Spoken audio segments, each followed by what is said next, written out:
And then we go for the larger trust funds. There are bigger pots out there, but we're very careful because we pride ourselves on kind of being able to run this place according to what the co-farmers' needs are. Mm-hmm.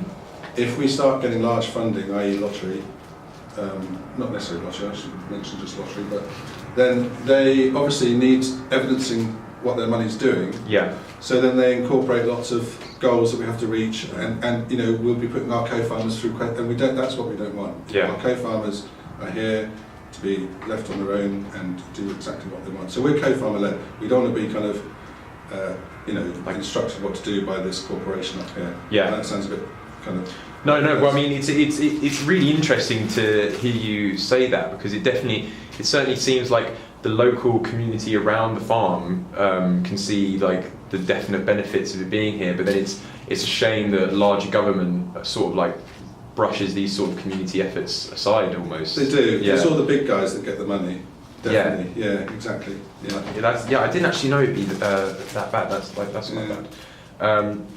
So on your guys' website, you said that your ethos is to be spread around by word of mouth and to like and to have like local engagement and stuff like that. Would you say it makes your location and farm harder to find, being less digital and more word of mouth?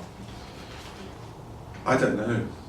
Is the answer to that question, because we are so rubbish on our digital side, as you say, or the social, you know, and we've not done much advertising and So I don't know what it would be like if we had that out there. Whether we don't want to be busy. That's the whole thing. And we're full on 3 days of the week. And we're just about to be full on 4. And that means waiting lists, which is not what we want either, because there's people out there that will use us. But as far as it's gone up till now, we've been happy with the input, you know, with our recognition basically. Yeah. It's grown really slowly and steadily and organically, which gave me the chance to employ people steadily along the way. So yeah, I'm quite happy, but as time goes on and we have been offered more land and what have you, and you know, if we do want to enlarge it, I don't know, it's not up to me, it's up to everybody. As you steadily grow, yeah. Yeah, then we do, and we have to keep up with the times, I suppose, and keep it going. Well, yeah, because so this is my next question. I like that that you meet up with the other therapeutic farms in the area, like other care farming. Are you aware of other farms and their online presence that they have? With not me personally, no. No, not you personally. No, Charlotte might be able to. That's absolutely fine. But I'm not I don't sit down much. Yeah, I can see. Well, I can see that. Yeah. So okay, so if you guys are online, how do you attract new volunteers? How do you hear about new people who want to come to the farm? My dad is a very good. Well, he mentors me, I suppose, business-wise, and he has a little saying: if you do something well, you know, even if you're in the middle of the forest, people will find you. Yeah. And that's what happens. You know, if you've got, you know, as a builder, as a jobbing builder, you know, where you're going into people's houses and making kitchens and stuff, your reputation is everything. You know, if you do a bad job, you won't get recommended and you won't work. So we do our hardest to, you know, give these guys the best we can provide, and then they obviously talk about it, and then so other people hear about it. And that's how it works, and I've always believed that that's a good way. And it's also, you know, when you hear about something from somebody else, you're more likely to believe it. You know, rather than kind of read it. You can write anything you like. Yeah. I mean, that's why we're doing these oral histories, because we feel like the best way to gain a sense of the area of the community is just to have a conversation about it, rather than just plaster you with loads of questions. Okay.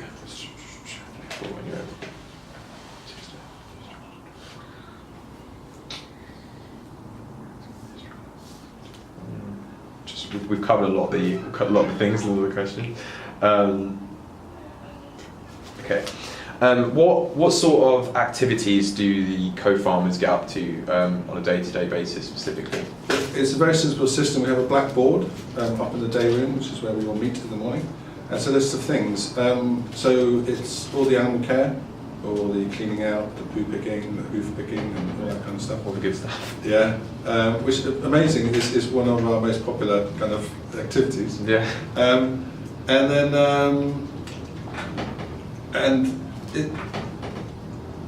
we tend to do a lot of kind of interaction with the animals as well. So you know we don't mind spending just an hour in the goat pen, just observing and stuff like that. So you know, just that's a lovely. I love doing it myself. It's very therapeutic.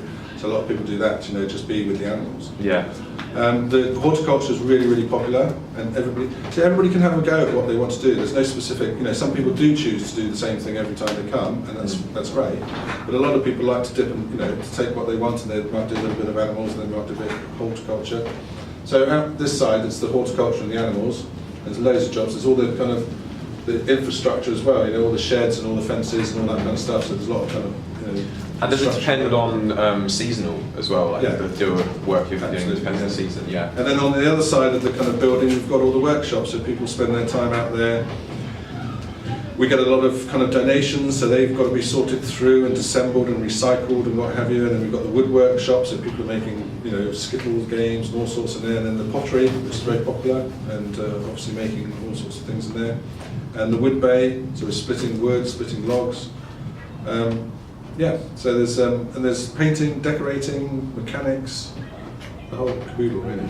Would you mind, just for the interview's purpose, would you mind just telling me who the like official members of staff are around and their roles? Okay, we've got me, who I kind of oh look, he's got a hat on, the goat. Sorry, no, it's great. I'm kind of animal based. I did a degree in zoology and I've worked with animals, so I started being the animal side, and I'd like to get back to that, but at the moment I can't, so I'm just kind of managing everything. We've got Charlotte, who she spends her time between the office and outside. Her primary role is fundraising and admin, and also animals as well outside. Everybody wears. We were talking about this morning about roles of our staff, and we wear many hats. So because you have to, like if a pig escapes, you know, everybody gets the hands. Duncan, his role's more defined. Duncan is a horticulturist, so he's just veggie, you know, just all the growing. Matt, who is a woodsman, he's basically deals with all the woodwork and the outdoor woodwork as well, and the woodland management and the upkeep, maintenance of the fences and stuff. And who else have we got? And then we've got Sharon, who's my co-director. She's the finance. She does all the money. And then volunteer-wise, yeah, we've got over 30 registered volunteers. We've got a kind of a bunch of main guys. Russell and John do the animals. Nikki and Sonia and Richie, young Richie. You know Richie. You know Richie. I think I have. Yeah. He just goes around just winding people up, basically. I hope that stays on the film. Excellent. Excellent. Good. Something's happened there. Look what it is. On there. Oh. Sorry. That's fine. Okay. Do you mentioned a few of them before, but would you mind just telling me about the organisations or other charities that you guys work with? Yes,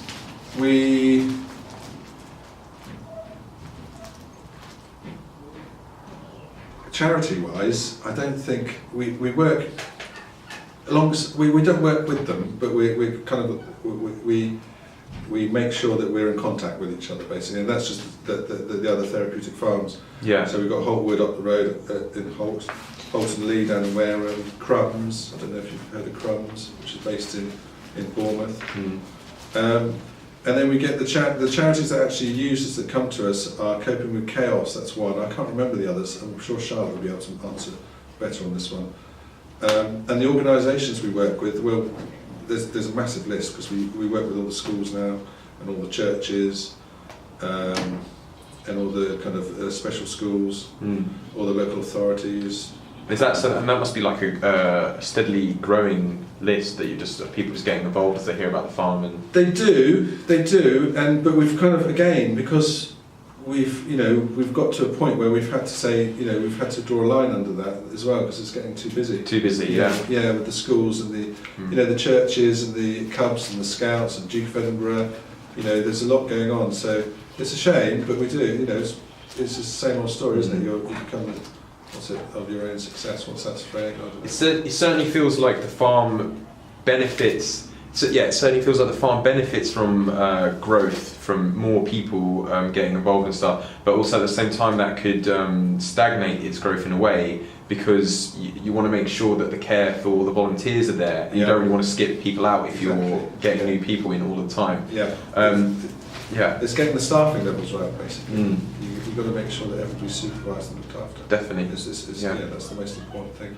And it's interesting, like even having this conversation with you now, I'm even like changing my whole ethos about like the whole online reach because it almost feels like in this day and age everyone should always be trying to push for online and social media and all this stuff. But perhaps like this sort of work, social media and all that almost goes against it because it takes away the personal touch almost. Possibly, yeah, but I mean we're not shunning social media. A lot of our guys are connected. They're on it all the time. Chatting to each other. But yeah, I do agree with you. Oh, so okay, so your volunteers are they quite affluent online? Do they all like communicate with each other and chat and stuff? Yeah, okay, that's really nice. Yeah. They share. If a new goat is born, it's straight. When it first happened, I was really kind of a bit annoyed because I like telling people these things face to face. Yeah. And then so everybody came in the next morning, and it was our first goat born on the farm, and I was so excited, to tell everybody, and everybody came in, and they knew about it. Oh, we already know. Oh. Yeah, and I was like, oh, that must be quite heartbreaking actually. So yeah, I mean, have you been on our Facebook page and stuff? We have. We've been on your Facebook page and your guys' Twitter as well to have a look. We don't do anything on that. We noticed that there wasn't much going on the Twitter. We've also